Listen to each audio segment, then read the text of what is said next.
एक राजा था और उसकी दो पत्नियां थी। एक बहुत काली थी और एक बहुत गोरी थी।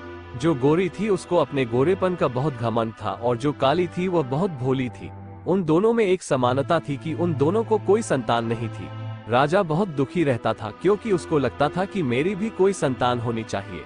राजा अपनी दोनों पत्नियों से बहुत प्यार करता था, पर राजा की फेवरेट पत्नी गोरी वाली थी। लेकिन उसने कभी भी दोनों पत्नियों में भेदभाव नहीं किया। राजा की जो गोरी पत्नी थी वो बहुत घमंडी और झगड़ालू थी।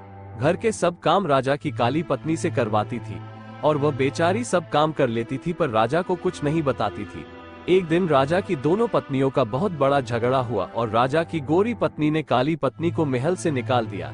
काली रानी ने राजा को सारी बातें बताई और राजा उसे कहने लगा कि मैं तुम्हारे लिए अलग महल बना दूंगा, तुम उस महल में रहना। फिर राजा ने महल के सामने छोटा महल बनाया और उस घर में काली रानी को रहने बोला।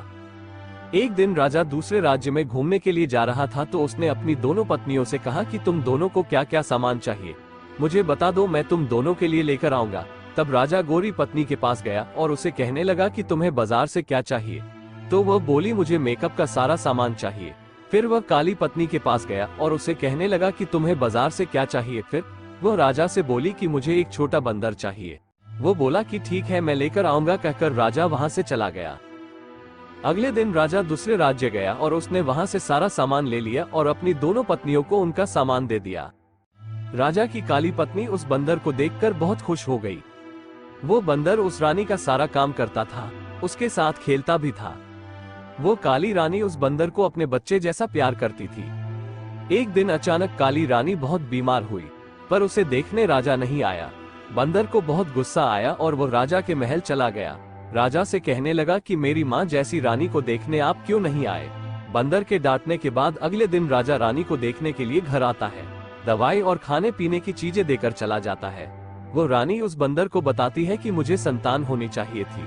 वो बंदर उस रानी को बोलता है कि आप टेंशन मत लो, आपको संतान जरूर होगी, मैं भगवान से प्रार्थना करूंगा। अगले दिन वो बंदर घर से गेहूं का आटा लेकर मंदिर जाता है और गेहूं के आटे को गुदता है और उसमें 2 आंखें, 1 नाक, 2 हाथ, 2 पैर ऐसे बनाता है और भगवान से प्रार्थना करता है। भगवान उस बंदर की प्रार्थना सुनकर उस आटे के गोले को एक छोटा बच्चा बना देते हैं और वो बंदर उस बच्चे को देखकर बहुत खुश हो जाता है। बच्चे लेकर काली रानी की गोद में दे देता है। काली रानी उस बच्चे को देखकर बहुत खुश हो जाती है, बंदर का शुक्रिया करती है। राजा को खबर मिलती है कि काली रानी को बच्चा हो गया।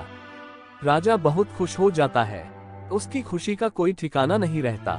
ढोल नगाड़े लेकर रानी के घर जाता है, उसे महल आने के लिए कहता है। काली रानी खुशी से अपने बच्चे को लेकर महल जाती है और राजा उस गोरी रानी को घर से निकाल देता है और काली रानी को अपने पास रख लेता है। इस कहानी से हमें यही सीख मिलती है कि कभी भी किसी बात का घमंड नहीं करना चाहिए।